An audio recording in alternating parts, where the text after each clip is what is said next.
Well, as you can probably see, someone took a whole bunch of pallet crates and so disrespectfully nailed them to the wall. Or rather, screwed them to the wall.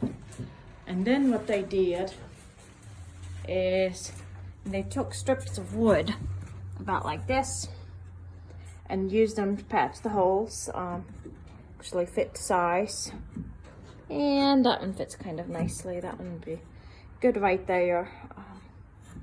There's a bit of a gap right in between the wood pieces there, and that can easily be filled in later. Reason why it goes there and not there is because of size and fit.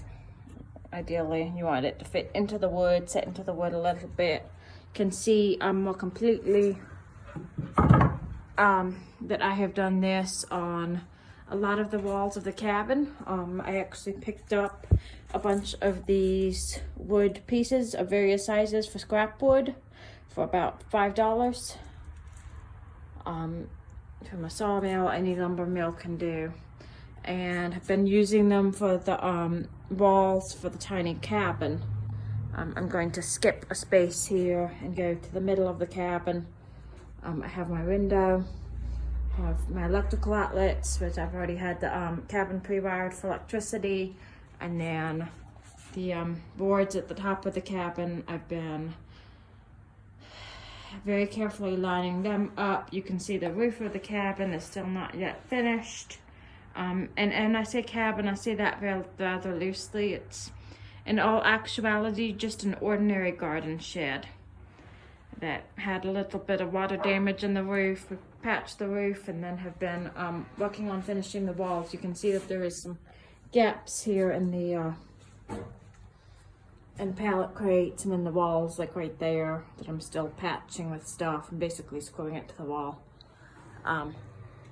That's my scrap pile here of everything I did, and then more on the detail on the walls. The floor is only partially laid. We'll get to the floor in another video, but this is just an idea of a very cheap and inexpensive way to finish the walls of the cabin.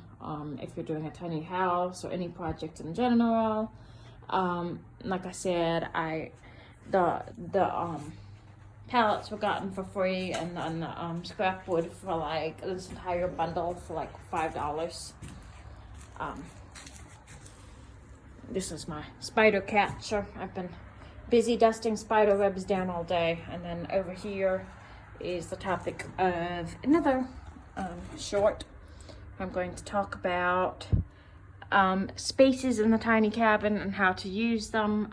When there was some water damage, you can also see water damage up here on some of the posts. It's starting to split. It may not be that bad yet and can actually be retained. I don't think it's load bearing because you have this one right next to it and then another one supporting it. So altogether these three here are going to be load bearing, and that is the topic of another episode. But yes, this is finishing the walls of a tiny cabin.